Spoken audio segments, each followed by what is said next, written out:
Los colosenses ya estaban perdiendo tiempo en nuevas doctrinas, diciendo que esto sí es correcto, cosas que no eran correctas, metiéndose en filosofías y religiones, en lugar de reconocer que ya en Cristo Jesús lo tenemos todo. Si estamos en la mano diestra de Dios para siempre, entonces, ¿qué vamos a ganar estudiando las religiones de los hombres, por ejemplo? Los colosenses habían perdido su conciencia en eso, ya estaban perdiendo tiempo en la religión y diciendo que era bueno. Colosenses nos corrige ese error doctrinal. Colosenses. Tesalonicenses es pura doctrina. Se encuentra al final de las 7 iglesias. Son 9 epístolas, porque 2 a los Corintios y 2 a los Tesalonicenses, pero 7 epístolas podemos decir, porque Corintios es de 2 partes, Tesalonicenses de 2 partes. Tesalonicenses termina entonces esta perfección espiritual de 7 epístolas y se encuentra al final, aunque fue dada como la primera revelación fue Tesalonicenses. Creemos que es casi seguro que el apóstol Pablo escribió Tesalonicenses antes de las otras epístolas. Pero su lugar, su orden debido es al final, de todas maneras, porque ese orden no refleja el orden cronológico de su composición, de su redacción, de cuando fueron mandados a las iglesias, sino que ese orden refleja el orden canónico, el orden perfecto espiritual. Tesalonicenses está al final porque habla de la esperanza del retorno de Cristo y más allá de eso no podemos avanzar. Cuando Cristo vuelva, estamos con Él y ya es una comunicación perfecta y directa con Dios sin ningún intermedio. Y en esa epístola realmente no hay pedagogización ni corrección, no hay. Sí, hay ciertas cosas que el apóstol Pablo dice allí en Tesalonicenses para corregir cosas, pero digo como una parte integral e importante de la epístola, no, es todo doctrina, básicamente. Así que las 7 epístolas. Y nosotros queremos volver la atención ahora a Efesios. Así que pasen conmigo a Efesios capítulo 1, por favor.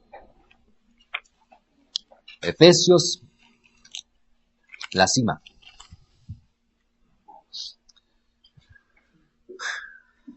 Es importantísimo para nuestro andar con poder que reconozcamos lo que Dios ha hecho por nosotros. ¿Hasta dónde nos ha elevado ya? Nosotros vamos a poder hacer todas las grandes cosas que vamos a hacer con el poder de Dios y que ya hemos hecho, solo por lo que Dios ha hecho por nosotros, como Él nos ha elevado tanto. Efesios 1, versículo 4. Según nos escogió en Él, Dios nos escogió en Él antes de la fundación del mundo. ¿Cuándo? ¿Para qué? Para que fuésemos santos y sin mancha delante. Es lo que Dios hizo.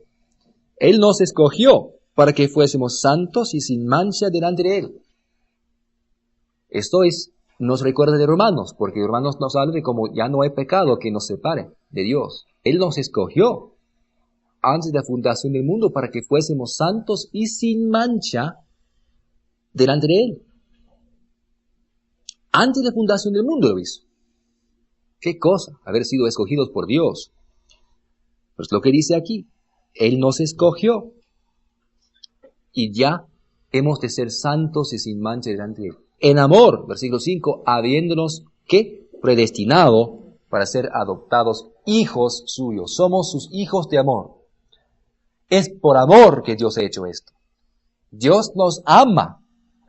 Y Él ya nos tiene delante de Él, delante de su trono de amor, allí a su mano diestra, que es un orientalismo que comunica que estamos en su favor, en su favor excelente. No hay nadie que tenga más favor que el que está a la mano derecha de un soberano, de un rey oriental. Es lo que significa esa expresión. Es un orientalismo que significa que Estamos en la posición del invitado de más honor, del invitado más especial, de la persona del reino de más prestigio, segundo solo al rey. ¿Entienden? Es lo que significa estar en la mano derecha de Dios. Que en el reino de Dios, junto al rey, el que ocupa la posición, la mano derecha, somos nosotros. Junto con Cristo y con todos los otros creyentes. Fantástico, ¿no? No hay nadie que esté ahí. Es magnífico. Así que es por el amor que Dios ha hecho esto. Por amor. Y nosotros estamos ahí. Ahora espiritualmente, porque Él nos ama. Si nosotros tenemos mucho amor, ¿verdad? Si Dios nos ha amado tanto, entonces nosotros podemos amar también. Porque Él nos ha amado tanto. Él nos escogió de Él antes de la fundación del mundo, dice. ¿Sabes de lo que hacen los judíos? No sé si alguien aquí de una procedencia judía, pero hay muchos judíos que se convierten en cristianos, en creyentes. Los judíos religiosos, o incluso los que hay quienes les gusta hacer mucho alarde de su procedencia étnica, dicen que, bueno, nosotros fuimos llamados en Jacob, que es lo que dice la palabra, que los judíos, los de Judea por lo menos, los creyentes, de las 12 tribus, fueron llamados en Jacob, Abraham, Isaac, Jacob, que todos los judíos verdaderos, auténticos, son descendientes de Jacob, fueron llamados en él. Pero dice de nosotros que fuimos escogidos en Jacob, No. en Isaac, No. Abraham, No. Adán, No. ni siquiera en Adán dice. Dice, antes de la fundación del mundo. Eso es bastante remoto. Eso remonta a un pasado prehistórico, de verdad. Pre-todo.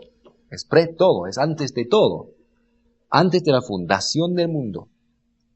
Nuestro llamamiento, santo y sin mancha, es como Dios nos ha llamado. Antes de la fundación del mundo. Hay personas que se jactan de que son descendientes de unos españoles que llegaron en el siglo XVI. En el siglo XVI, hace 4 siglos, quizás 5 siglos. Fantástico. Dicen esto. Bueno, es magnífico eso. Pero nosotros, antes de la fundación del mundo. Interesante, ¿no? Comparación. Bueno, de todas maneras, algunos dicen, bueno, nosotros somos descendientes de la familia Torres de Dios, que llegó aquí en 1504, y yo soy fantástico, pero no, quizás algunos otros pueden decir, sí, sus antepasados llegaron en 1504, magnífico, mis antepasados estaban aquí para recibirlos cuando llegaron. Pero de verdad no hace mucha diferencia si somos de procedencia puramente española o italiana o indígena o anglosajona o lo que sea. Porque dice que espiritualmente fuimos escogidos antes de la fundación del mundo. Eso es un abolengo bastante magnífico, ¿no? Eso es realmente ser hidalgos, hijo de algo, hijo de Dios, antes de la fundación del mundo. Es magnífico. Somos la nobleza real y auténtica nosotros. Eso no es mentira. Somos hijos del Rey. Dios es Rey, es el soberano por encima de todo. Nosotros somos sus hijos y estamos a su mano derecha de bendición. Así que alguien quiere jactarse de su magnífica aristocracia, allá él, porque nosotros tenemos algo infinitamente mayor que eso. Es lo que dice la palabra. Yo no estoy inventando esto que dice la palabra. Así que ningún hijo de Dios tiene que tener vergüenza alguna de nada de su procedencia carnal y terrenal. No importa, porque nosotros creemos la palabra. Y espiritualmente allí estamos nosotros. Y cualquier persona puede llegar a ese punto. Aun si es el hijo del rey de España, puede empezar a disfrutar de esta bendición. Sí, él quiere creer. Porque Dios nos escogió antes de la fundación del mundo. ¿Cómo nos escogió? Es que Él sabía que nosotros íbamos a creer.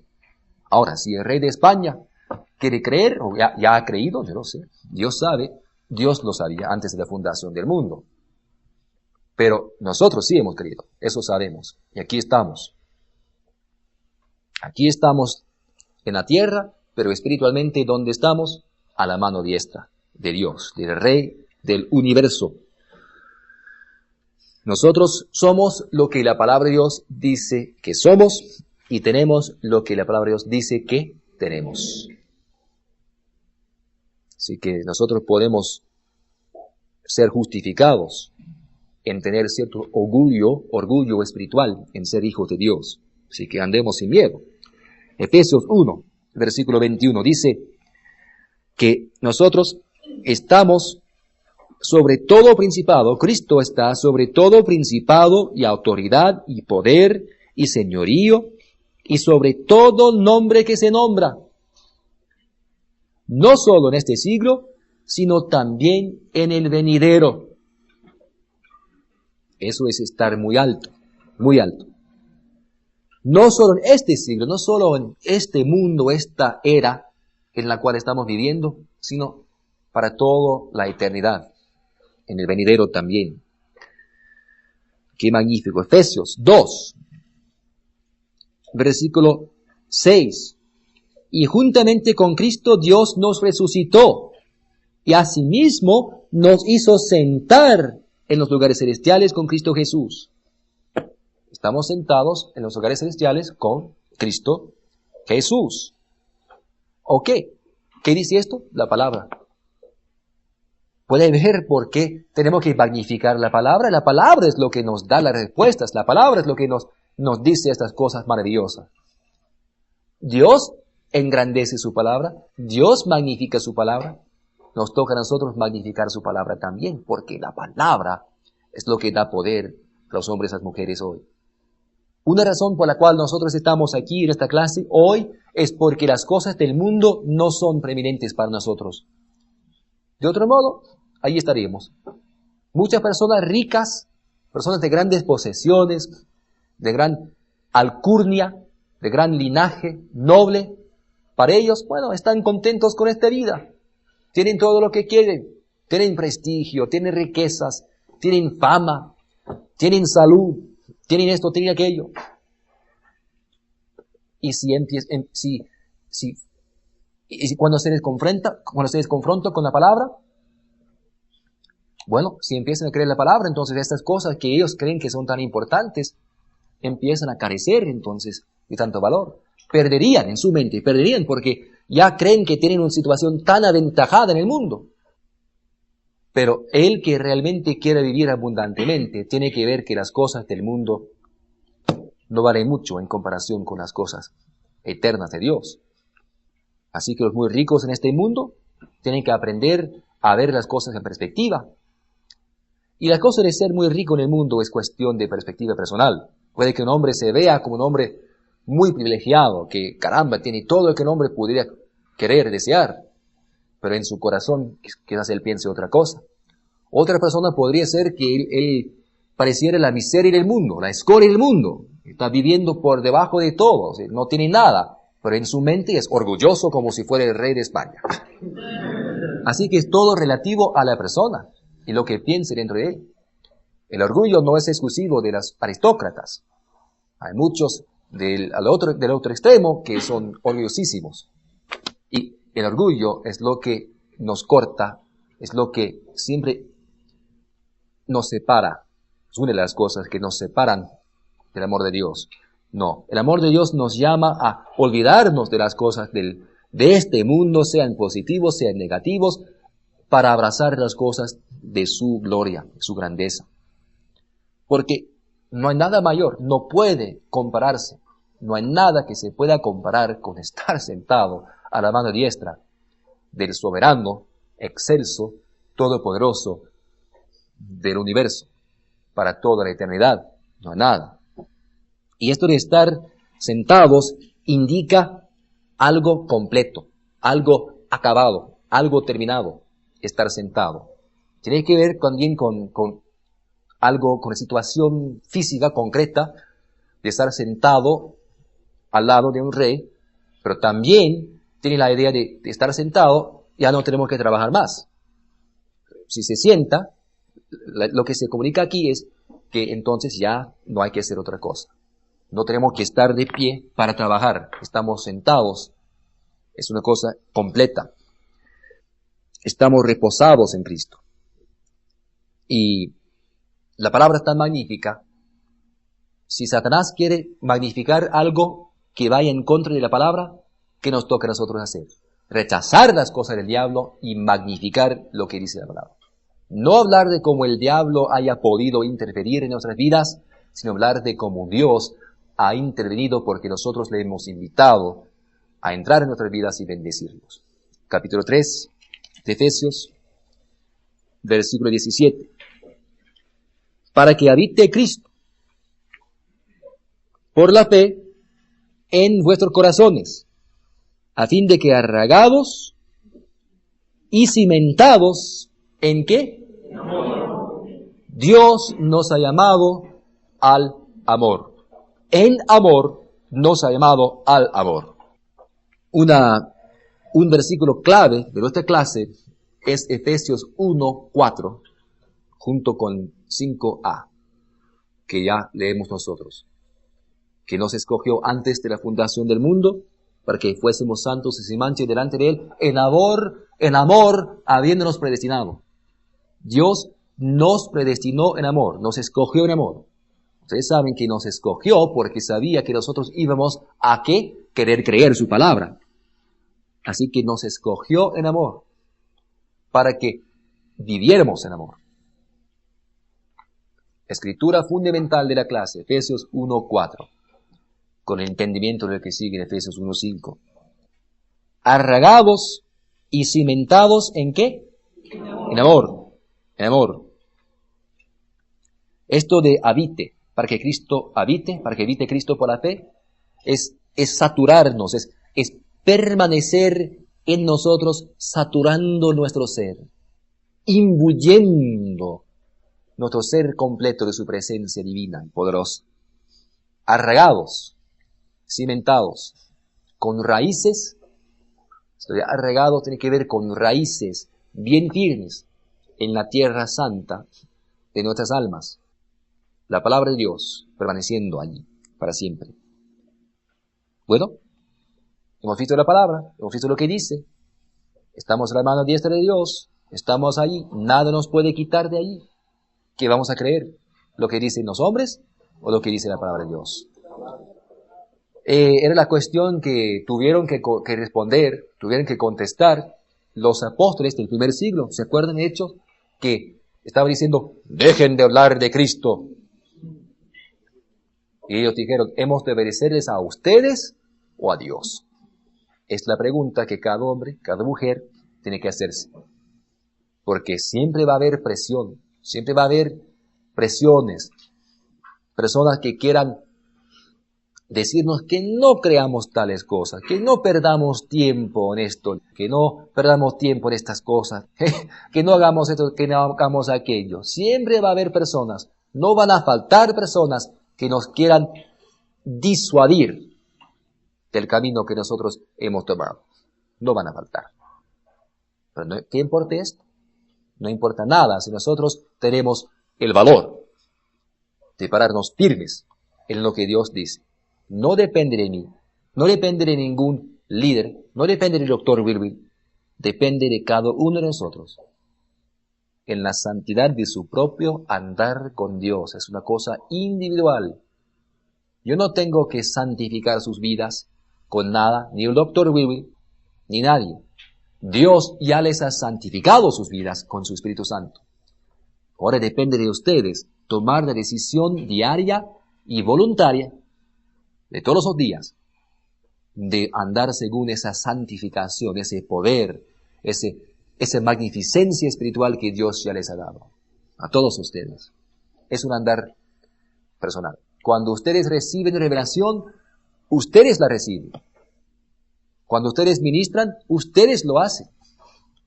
Quizás alguien que ya sepa algo sobre las manifestaciones puede estar allí para ayudar, pero la mente a la cual va a venir la revelación es la mente suya.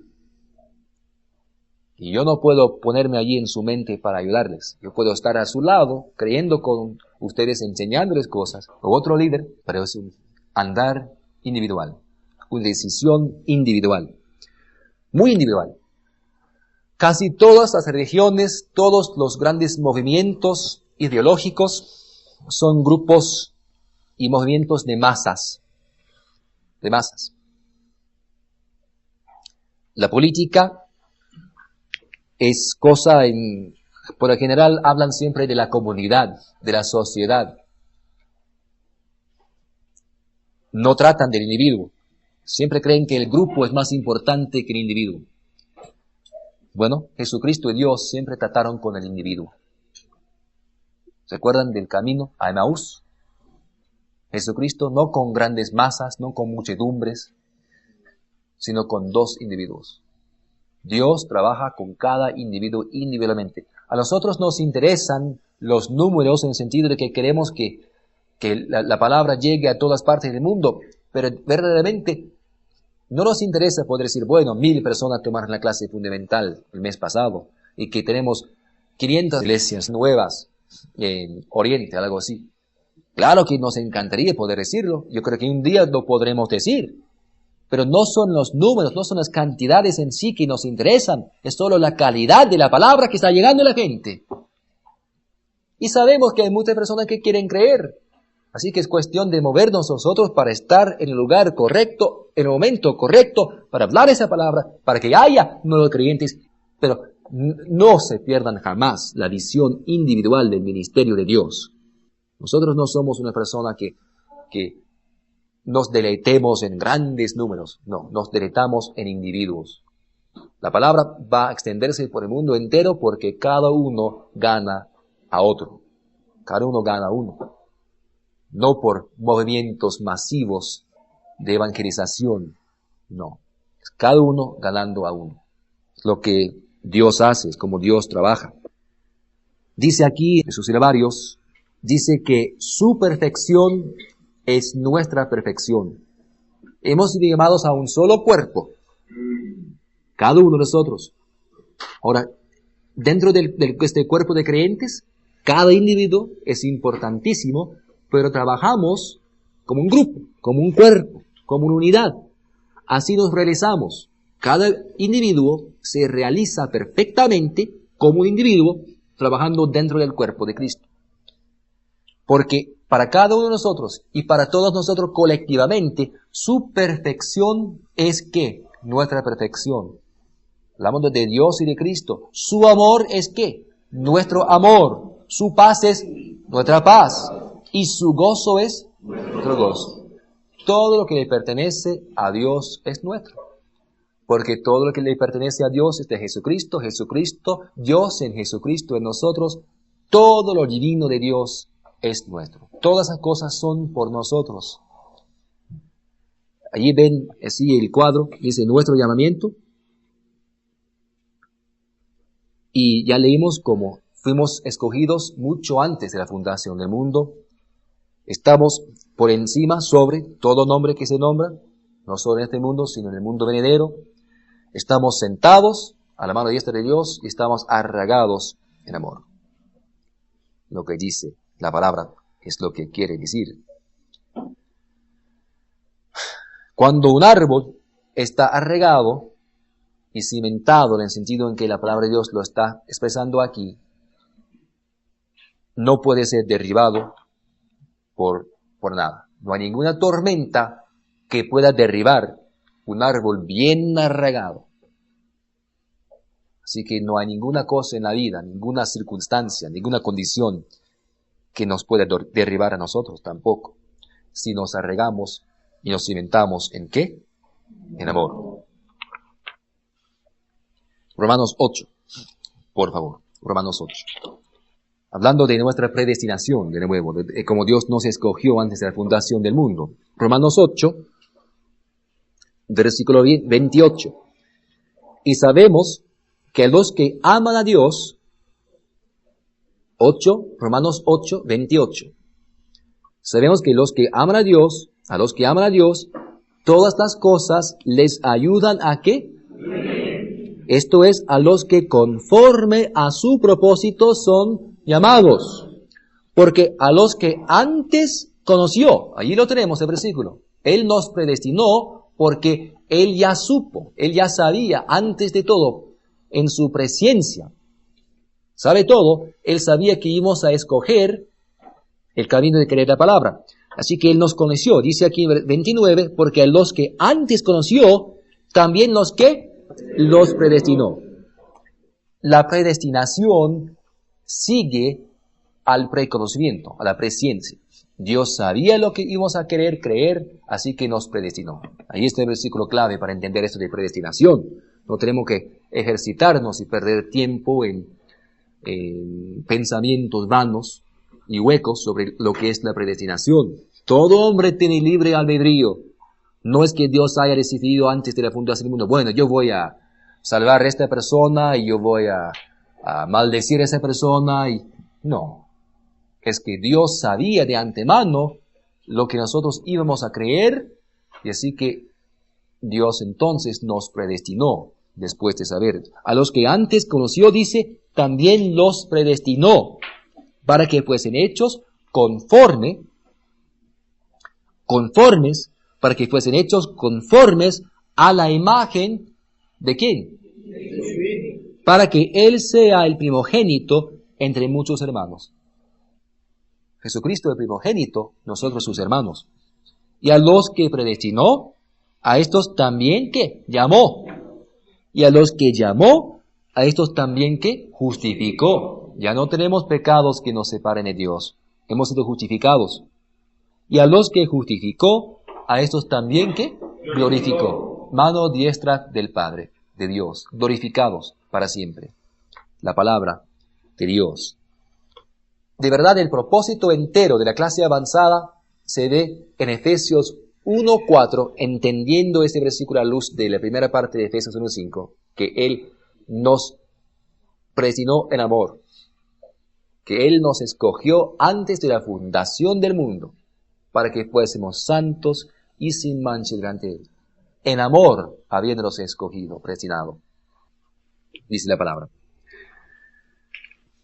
Por esto que tenemos allí lo que dice el propósito de la clase avanzada. Efesios 1:4.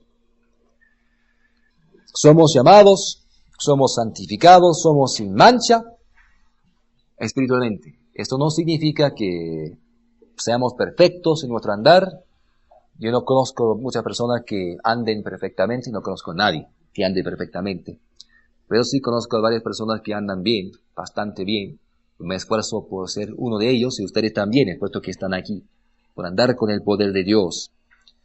Y si vamos cometiendo errores al principio, e incluso después de varios años de práctica, porque no somos perfectamente maduros todavía. Todavía estamos aprendiendo. El día que dejemos de aprender, pues es el día de nuestra muerte. Así que vamos a seguir cometiendo errores.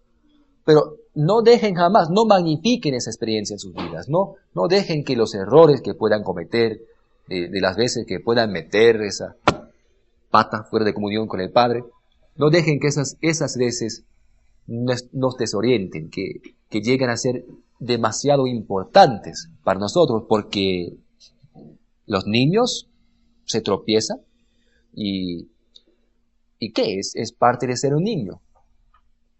Aquí si nosotros somos niños de Dios, Él nos llama niños de vez en cuando. Si nos tropezamos, ¿y qué? Que nosotros cuando pastoreamos a la gente nueva, ¿qué hacemos? Si alguien dice algo contrario a la palabra, ¿qué es lo que hacemos? Es que no salimos con el cuchillo como anoche y si tú hagas esa cosa otra vez, yo te voy a matar. Lo hacemos como un niño. Algunos de ustedes son padres, son papás, tienen sus niños. ¿Qué hacemos con un niño que se tropieza? ¿Lo odiamos? ¡Qué horroroso! Ese niño se ha tropezado. ¡Qué malvado! No hacemos eso. Lo ayudamos, es lo que hacemos. Es lo que Dios hace con nosotros.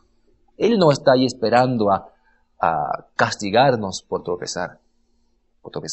Él está esperando para ayudarnos a encaminarnos bien, no para castigarnos. es un concepto totalmente erróneo, peor, diabólico, de la religión. Somos seres humanos, flacos de vez en cuando, digo débiles en nuestro entendimiento, en nuestro andar, pero está allí para ayudarnos. Hemos de hacer buenas obras. A esto nos ha llamado Dios, porque Él nos amó. Pero si nuestras obras no salen siempre, todas, muy buenas, bueno, que sigamos creciendo y renovando el entendimiento y aprendiendo y creciendo. Efesios 1, por favor. La palabra es firme, nuestra ancla, nuestra orientación perpetua. Sencillamente dejen de permitir que el adversario les moleste. No lo permitan, porque Él no tiene derecho alguno a molestarnos. Somos propiedad de Dios, no de este mundo, sino del Dios del universo, el Padre, nuestro Señor Jesucristo. Dice aquí en Efesios 1, versículo 16, no ceso de dar gracias por vosotros, haciendo memoria de vosotros mis oraciones, para que el Dios de nuestro Señor Jesucristo, el Padre de gloria, os dé espíritu de sabiduría y de revelación en el conocimiento de Él, alumbrando los ojos de vuestro entendimiento, para que sepáis cuál es la esperanza que Él os ha llamado, y cuáles las riquezas de la gloria de su herencia en los santos, y cuál la supereminente grandeza de su poder para con nosotros los que creemos, según la operación del poder de su fuerza, la cual operó en Cristo resucitándole de los muertos y sentándole a su diestra en los lugares celestiales, sobre todo principado y autoridad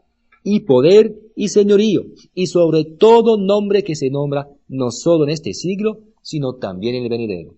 Y sometió todas las cosas bajo sus pies, y lo dio por cabeza sobre todas las cosas a la iglesia, la cual es su cuerpo, la plenitud de aquel que todo lo llena en todo. Nuestro llamamiento, lo que nosotros estamos espiritualmente. Él resucitó a Jesucristo de los muertos y a nosotros espiritualmente con Él. Es que la resurrección es la piedra angular de la cristiandad. La piedra angular para la verdad es la resurrección. Sin la resurrección no tendríamos nada. Pero Jesucristo sí fue resucitado y es todo lo decisivo. La muerte ha sido vencida. Los tres días más oscuros de la historia del mundo, los 3 días más oscuros en la historia del mundo fueron los 3 días que Jesucristo estuvo muerto. Estuvo muerto. El príncipe, el unigénito de Dios murió y por 3 días, 72 horas estuvo muerto. Imagínense. Los 3 días más oscuros del mundo, de la historia, en la historia del mundo. Y las 2 palabras más oscuras fueron consumado es. Cuando Jesucristo dijo esas palabras, sí representaban que el hecho de que Él había completado su trabajo, su gran obra, pero también representaban un tremendo sacrificio. Sacrificio inimaginablemente grande. Y que Él iba a morir. Sí que son las 2 palabras más oscuras. Pero las 2 palabras más grandiosas en la historia del mundo son ha resucitado. Ha resucitado. Las 2 palabras más grandiosas, porque los 3 días de su muerte, de estar muerto, ya olvidados, ya en el pasado, y Cristo está viviendo y con Él toda la humanidad que quiera creer. Si confesares con tu boca que Jesús es el Señor y que Dios te levantó de los muertos, sí, que creeres que Dios te levantó de los muertos, serás salvo. Es lo que dice. Efesios 2, 1. Y Él os dio vida a vosotros cuando estabais muertos en vuestros delitos y pecados. Os dio vida. en los cuales anduvistes en otro tiempo, siguiendo la corriente de este mundo, conforme al príncipe de la potestad del aire, el espíritu que ahora opera en los hijos de desobediencia, entre los cuales también todos nosotros vivimos en otro tiempo. ¿Cuántos de nosotros? Todos nosotros. En los deseos de nuestra carne, haciendo la voluntad de la carne y de los pensamientos. Y éramos por naturaleza, hijos de ira, lo mismo que los demás. Todos nosotros, sin excepción alguna. Todo el mundo necesita ser regenerado, necesita renacer, todo el mundo. Pero Dios, que es rico en misericordia, tiene mucha misericordia. La misericordia es cuando el que tiene el poder de castigar, el que tiene el poder de darle a alguien una pena, un castigo merecido, cuando no lo hace. Eso es la misericordia. Nosotros hemos merecido algún castigo, alguna cosa mala, alguna pena, pero esa pena, ese castigo se retiene. No se nos da ese castigo. Eso es misericordia. Eso es ser clemente, misericordioso. La gracia es cuando se nos da algo bueno que no hemos merecido. La misericordia, no dar algo malo que sí se ha merecido. La gracia, dar algo bueno que no se ha merecido. Diferencia entre la gracia y la misericordia. Pero Dios, que es rico en misericordia, en otras palabras, Él es muy rico para retener los castigos merecidos. Por su gran, amor con que nos amó, aun estando nosotros muertos en pecados, nos dio vida juntamente con Cristo. Por gracia sois salvos. Juntamente con Cristo nos dio vida. Magnífico. Por gracia sois salvos, claro, es un paréntesis, pero es para recordarnos de que si nosotros estamos muertos, entonces claro que nosotros no merecimos nuestra propia salvación, ¿verdad? Es una verdad tan lógica, tan fundamental. La gente religiosa está tratando de merecer su propia salvación. Pero ¿cómo puede un muerto hacer algo de valor? Puede hacer cualquier cantidad de cosas en la carne, pero dice aquí que estábamos muertos. Un cadáver no hace nada. Éramos cadáveres espirituales. Y todas esas cosas que hicimos antes de creer, Romanos 19, no tenían valor alguno espiritual. Es lo que dice la palabra. Llegamos a la palabra porque decidimos creer. Tomamos la decisión de creer la palabra. Éramos pecadores, estábamos muertos en pecados, pero Él nos dio vida juntamente con Cristo. Y juntamente con Él, versículo 6, nos resucitó y asimismo nos hizo sentar en los lugares celestiales con Cristo Jesús. O sea, tres cosas juntos con los unos para con nosotros y con Cristo Jesús. Para mostrar, versículo 7, para mostrar en los siglos venideros las abundantes riquezas de su gracia en su bondad para con nosotros en Cristo Jesús. ¿Para qué dice? Para mostrar en los siglos venideros las abundantes riquezas de su gracia. Cristo, Dios, quería mostrar algo en nosotros. Esto. Las abundantes riquezas de su gracia. 8. Porque por gracia sois salvos por medio de la fe. Y esto no de vosotros, pues es don de Dios. No por obras, para que nadie se gloríe, porque somos hechura suya, creados en Cristo Jesús para buenas obras, las cuales Dios preparó de antemano para que anduviésemos en ellas, lo que Dios quiere. Capítulo 3, versículo 9. Y de aclarar a todos cuál sea la administración, debería decir, la administración del misterio, escondido desde los siglos en Dios, que creó todas las cosas, para que la multiforme sabiduría de Dios sea ahora dada a conocer por medio de la iglesia, los principados y potestades en los lugares celestiales, conforme al propósito eterno que hizo en Cristo Jesús, nuestro Señor, en quien tenemos seguridad y acceso, ¿con qué? Confianza, por medio de la fe de Él, por medio de la fe de Él, de Cristo Jesús. Nosotros tenemos seguridad, tenemos acceso, no con duda, no con ansiedad, no con temor, sino con confianza, por la fe de Cristo. Bueno, que el diablo no los engañe, que nosotros no caigamos en su trampa, porque nosotros hemos sido salvados, somos hijos de Dios, salvos con la vida eterna. Todos los diablos, todos los espíritus malos del infierno no nos pueden detener. Vamos al cielo para vivir allí perfectamente, para la eternidad, pero entre tanto, aquí en la tierra tenemos el poder de Dios. Efesios 4, continuando aquí en esta revelación cumbre a la iglesia, Efesios 4, versículo 7, pero a cada uno de nosotros fue dada la gracia conforme a la medida del don de Cristo. A cada uno de nosotros. Lo que dice la palabra. Versículo 11. Y Él mismo constituyó a unos apóstoles, a otros profetas, a otros evangelistas, a otros pastores y maestros. ¿A fin de qué? A fin de perfeccionar a los santos. ¿Perfeccionar a los santos cómo? ¿En el Espíritu? No, el Espíritu es perfecto. ¿Cómo? En la mente, en el andar.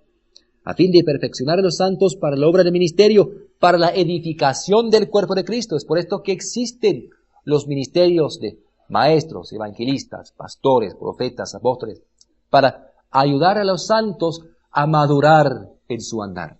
Por esto que estamos aquí juntos. Si yo puedo ayudarles a madurar en su caminar, es lo que Dios quiere. Por esto que estamos aquí. ¿Hasta cuándo? Hasta que todos lleguemos a la unidad de la fe y del conocimiento del Hijo de Dios, a un varón perfecto, a la medida de la estatura de la plenitud de Cristo, para que ya no seamos niños fluctuantes, llevados por doquiera de todo viento de doctrina, por estratagema de hombres que para engañar emplean, ¿cómo? Con astucia, las artimañas del error. El mundo está lleno, atestado incluso de hombres que quieren emplear las artimañas del error para engañar, con astucia, con agudeza. Desarrollan sus sistemas filosóficos, teológicos, personales, para engañarnos. Pero miren que no sean engañados por el mundo, porque sigue siendo verdad lo que dice en Juan capítulo 14. Pasen conmigo, por favor. Otro versículo fundamental de la clase avanzada. Juan 14, versículo 12 dice, de cierto os digo. De cierto dice. No dice, puede que esto sea verdad. Dice, de cierto os digo, el que en mí cree, las obras que yo hago, él las hará también. Si de verdad creemos en Cristo Jesús, según la palabra correctamente dividida, damas y caballeros, Dios nos va a dar revelación. Y nosotros, porque creemos su palabra, vamos a creer su revelación, vamos a hacer lo que Él nos diga y vamos a hacer grandes cosas para Dios. Indefectiblemente. Es una promesa de la palabra. Si de verdad creemos, lo haremos. Las obras que yo hago, Él las hará también y aún mayores hará, porque yo voy al Padre. No miren ustedes al mundo, no ver el mundo más grande que la palabra. Satanás ha organizado un mundo engañoso, una sociedad, un sistema que se ve muy grande de vez en cuando. Se ve en una gran ciudad como Caracas, por ejemplo, Bogotá, Nueva York, y se ven todas esas luces encendidas, las calles, el tráfico, todo el poder representado por los hombres que tienen todo el dinero allí, los hombres que tienen el poder, todo esto.